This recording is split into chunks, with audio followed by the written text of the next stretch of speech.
line right here. And this time around, we've got $30,000 per region for the PMCO. So that is really matched with what we had for PMNC as well. And equally kind of spread across. I don't think there's a huge difference between, like what we need to talk about is definitely the schedule, like through today as well. So we play 4 maps per day for this group stage, to say the least. We've got 4 groups, and today we will have groups A and B to fight over these 4 maps. And the order, I'm just going to leave it to the lovely to who we're expecting. Of course, TSC Legends, Group A, I think they are the standout team that we're expecting to see, but it's not so simple. There's a lot of other teams that we've seen been stepping up in lots of previous competitions. Yeah, definitely. And you know what? Let's not wait any longer as we go into our game 1.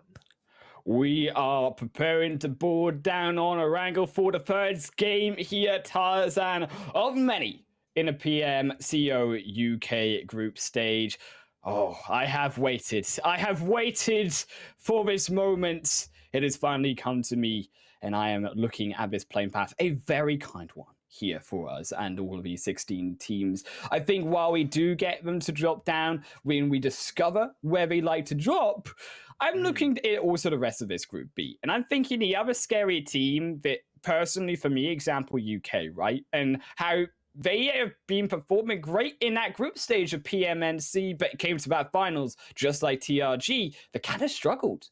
Yeah, absolutely. I think I've talked about the way that they play in some of those early skirmishes when they need to be aggressive and take a good start. They are not scared to. But transitioning into the mid is Team Savage, because around in between these two more hilly portions of North and the South of Phase 5, it's actually very much a bowl for all of these teams to have to try prey that they move in onto and don't get taken out by those above them.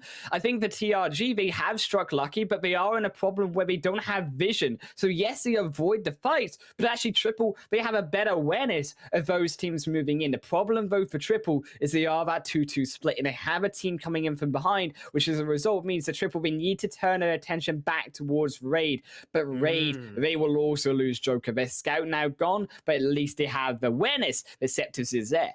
Septus is doing so well. Like from that position, he built the soft cover. He's trying to go for an off angle for TRG's position, but as well as noticing the funnel that will come in on that southern side. And he just takes it, right? And he will reposition and just reset a little bit. But then, you know what? This is the prime time for many teams to come in. It's going to be so messy.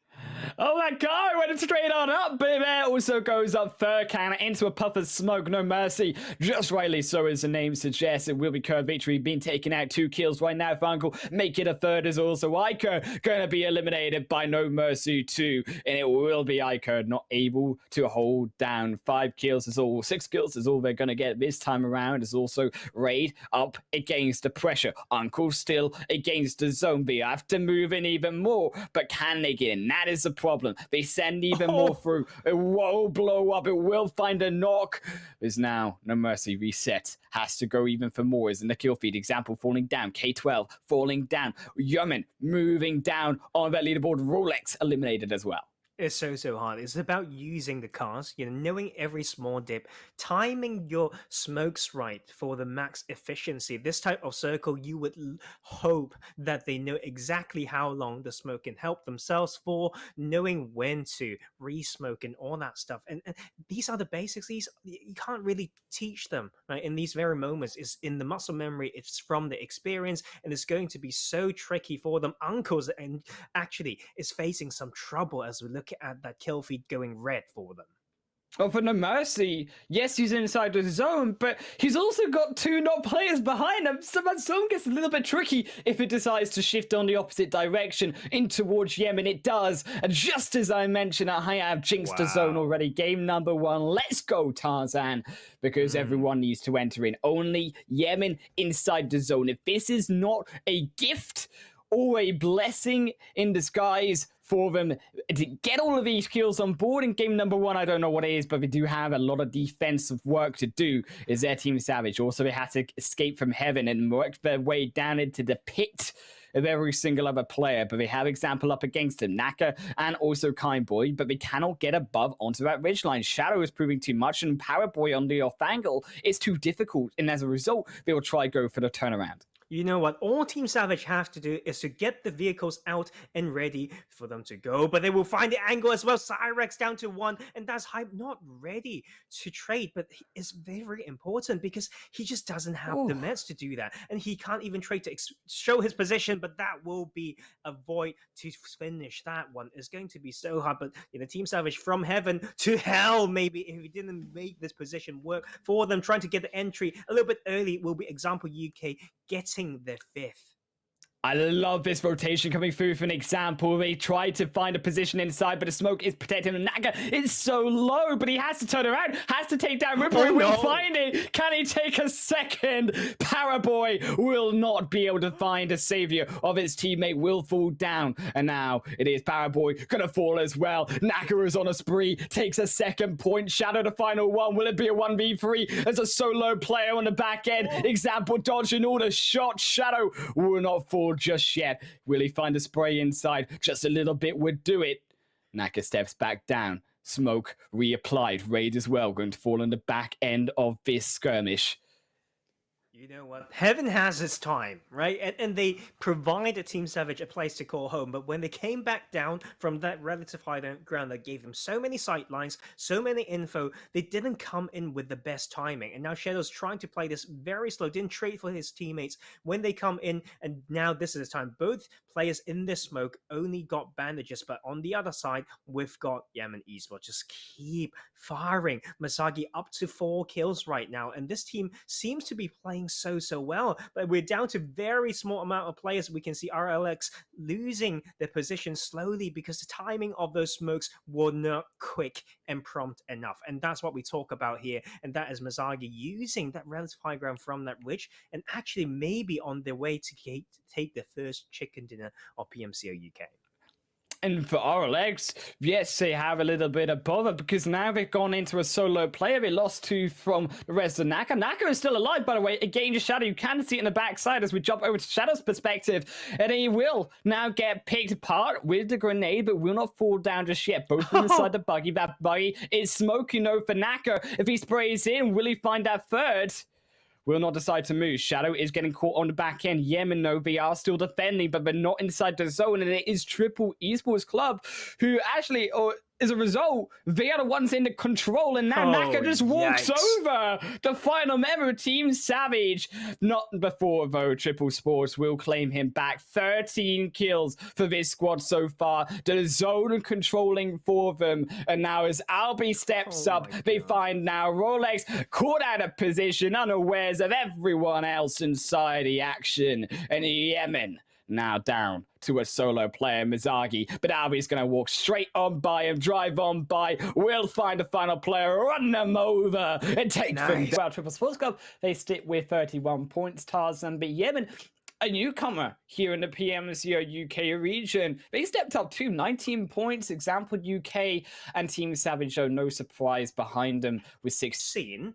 Okay, excuse me, that's like 40% water circle. Phase 1 on Sandhawk. It's going to be crazy on that on the western side with that main northwestern island. To be can catch Team Savage on the beachfront. UV and Shadow should be their 9th and 10th. You know what? Like so far, a lot of these rotations, I think, has been so linear. It's so easy to say someone must be there, like in this title circle. So I saw Cyrex losing players when they didn't have to, when they have vehicles to maybe get some opening knocks to bait. Like those things haven't come through yet. But this is huge for the side of Team Savage. They had a decent game 1 and they just playing off power positions. That seemed to be their strength right now, is knowing what to take and be bold enough to take it early, and then when it actually go to them, they do better each time, because that was the biggest thing that we talked about, like in the previous tournament. You get an OP position, you don't take it, you don't split well, you don't farm it, you don't capitalize. This time around, they are trying to prove me wrong, and I hope they do, but they are definitely doing better now in top 3, really challenging that top board right now. There was a knock onto Raccoon, but well, they find themselves a revive. Not gonna happen though for Team Savage because No Mercy is here, and he strikes again. The second kill of the game. Shadow, the final one alive, but No Mercy. He's strafing left and right. On the beach, he strikes him down. Shadow will fall as well. Team Savage, third position. They turn their attention straight onto KV, but No Mercy is behind. And No Mercy at this zone. Phase 7 closes in a little bit more, and now he has to walk in. But look, it's Smile on the back end. He's looking for the top side flank, and he finds it. It's the uncles who take Sandhawk. Oh, you know what? Like, that could be around. We have many first times, and it's the first Miramar map ever for this tournament. First Miramar, and as you can see, Redmi Note 10 series, well, you, Corsan, at home, enjoy that super fast analog free PUBG Mobile with Xiaomi's powerful Redmi Note 10 5G. Buy one. Get one free. No, I'm only joking. maybe they need a 3-point mode, to be fair. I mean, TSC Legends, they're still 0 points. I'm looking, Tarzan, I'm panicking, I'm hyperventilating, because this was a team that was supposed to go well. This was a team that was supposed to win PMCO UK. Even Judge and Euphoria, Bujo, they just can't do it. You gotta think. You know what, like with the numbers advantage, it could just well be the case. You can see they are so aware of, although they want to take a more center position, the 360 awareness still there, everyone to take it off a side, and that will be Cyrex. Actually 8 kills on board. Yes, the trade was made, but that is a great amount of points for them to come in. Cable with the Overwatch will strike from outside the zone. That will be more for him to deliver though, only with the red dot and more distance to cover. It's not going to be easy for Cyrex, but they have done quite well so far in this game 3.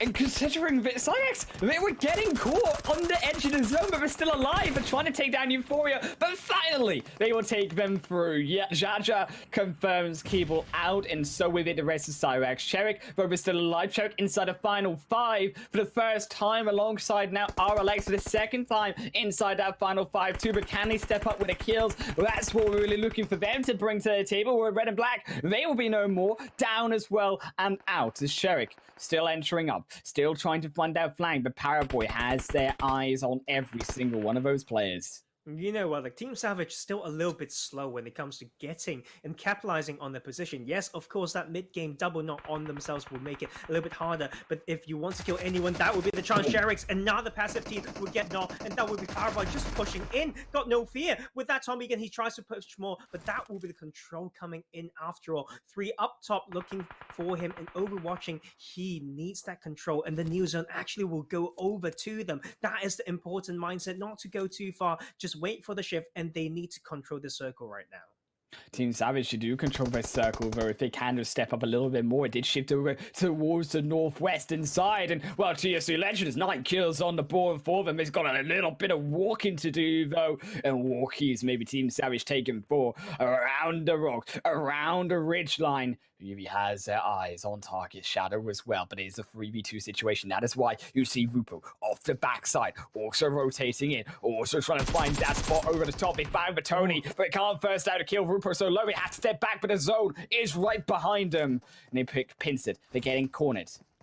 You know what, like that was so hard to play, like, and they found the position, and TSC was ready as well. They slowly creeped up and just find a way to peek and shoot, but that is Shadow with the return, and that would just really slow them down, and that is not going to be easy. TSC may need to make the trade and will need to think about using soft covers. TS can maybe come in and get even more. And TSC, they're still finding against them and no, but they're still finding potentially a way into this fight. Still, they have the ridgeline. They have now an entrance into zone. They make that revive happen. RLX now out from the backside, so they've not got a third party behind them. It's only going to be them, Team Savage, and the Sherricks inside this final 3 teams of the third game. Team Savage Shadow does spike out Bujo behind, does have the patience, but shoot him down. Go! Shadow gets him. Finally, they step up. Finally, they take down a second. Euphoria with his back turned as well. And it's disaster for Team Savage. They have eyes not in the back of their head because Sherrick don't even turn in the fight. They let Team Savage take everyone through from TSC. But now, do Team Savage have the confidence to push in. Well, yes, they do. They take down Jaja. They look for the final one, but Tony does strike one in return, but it won't be enough. TSC down in third. Team Savage take through second, and now it's Sherrix. But they have to survive against a ruined Team Savage. But do Sherrix go in? They should be.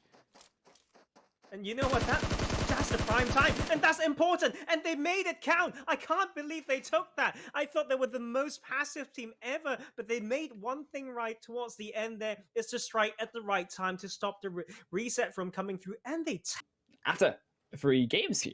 And Team Savage, well, they're going to be on top. I think no surprise considering that Team Savage were a very high respected team coming into this tournament, and to see them at 48 points, just surprisingly, I hadn't actually won a chicken dinner just yet, but it is still early days. Triple Sports Club as well, the Uncles, 2 more teams who I think we kind of... And Xiaomi enjoying here. Always a super fast and lag-free PUBG mobile experience on the powerful Redmi Note 10 series. As you can see on your screen, that is some beautiful stuff. Wait. We've got a little bit of a repeat, didn't we? It's a little bit more northern. This time around from the other side. We had, what was it, a Lepovka? Another mansion to hospital, and this time around we'll say, hey, let's go from the left side, shall we? So we will have one going through Quarry all the way to Stelba. Once again, testing. But we may have jinxed them as they lost so many and down to 1 player right now.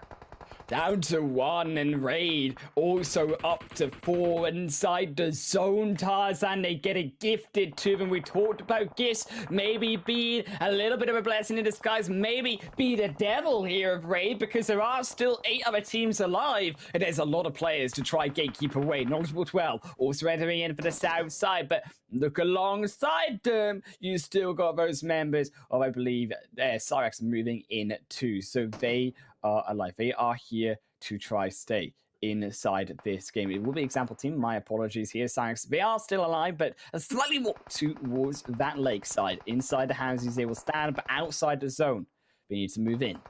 You know what, like, Cyrex been playing great. Like, they had many chances to open fire. They have certain splits, they've got sight lines, but they just want to play the map first, and they pick this side, and it's been rewarding them. They will come in with great numbers advantage, and they are still striking, putting a lot of pressure. They did not need to use a lot of utilities. This is looking great for them. Yes, I know they're on edge, but we're looking at the cluster in the middle with everyone's just really hurt. This is great from Cyrex. This is what we want to see and expect from them. Oh, but a Void, they've got nothing left. They lose another player, but not before the rest here. Yemen will fall below them, and now the rest of a Void up to 7 kills, but can they keep Farah alive? Can they get those placement points? Because there's still 8 teams alive, which means the placement points, they are not high. They're not high at all, and Team Savage are hunting them down. They take down Cray, and Sherrick will find a kill. Aggressive now, and they wake up. Avoid maybe going to sleep, down to the final player. They find Shadow. We put Shadow to sleep. Good night, sweet dreams. Maybe see you tomorrow, because now Savage are in a problem. Here is they also down to 2 players, UV and Rupo. They're split. They're on their own. They're isolated. Farah sends a grenade straight onto UV's face, but it goes wide. He stays alive for now. Second, cooked up too. Oof. But the weak side, it's so hard. I think in this type of situation, yes, you get some elevation from standing, but as it just everyone's trying to crawl in from the edge, it, like, standing up just draws a lot of attention. But sometimes it's just between bad and worse, like when it comes to the options. So like this type of elevation that we see some of these players want to do in these central small houses is extremely OP. Only if you know how to get up, and I don't think that is easy. So no thank you is what he says, and no thank you is what Raid said, and Raid will take them down. But also from the outside is where the risk can always be around these hard covers. Oh, and now Raid, though we have the players alive, but the zone goes away from them. An example, UK, they take that zone, they take the ridge line over towards them. Still, Team Savage alive, they move in even further. And also Raid, as we mentioned, just down towards the south of them. But I think now the position is, can example holders? Can example, as a 3-man squad, defend against the rest? Because this again hard shifts away, but they don't really have anywhere but that ridge line to control. It may be enough. Yeah, you know what, like, as as a trio, they need to think, how can we position to be a 3v2, 3v4 from time to time, and not 3v9, right? So, like, when you have the position in the zone, you need to decide which segment you want to control, because you can't fight absolutely everybody. And that is Cyrex clumping there. They don't have a choice to, and that will be terrible for them.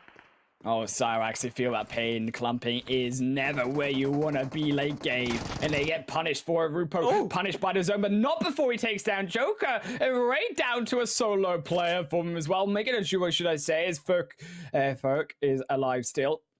Furkan and now Scorpio move away in, but also Insane Joker. They're crawling. They're desperate. Cyrax, they're desperate too. Solo health bars, 3 kills for them. They have a ridge line, but example, they have waited. They have waited until the end. Rekko has been spotted. Can he find Rekko? They need to find Rekko. The cable, the zone's going to eat him up instead. And now Prince and Hyper on their move. They're trying to evade what is the Phase 7. Is going to chew them alive. It's going to spit them out in the face of example. And now Prince is on their own. Only Prince will survive. Hype surely cannot move anymore.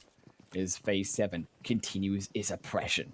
Furkan now moving in as well. The rest of Raid on the flank side. Example, they may be too a little bit interested in Cyrax. They've got to keep in mind there's another team. Yes, they take down Hype, but Prince is that solo player. Prince also going to punish through the rest of Raid. They cannot find a break in this 4th game. And now Captain Ireko. The two solos here remaining, for example, inside the zone. One still tanking up Phase 8.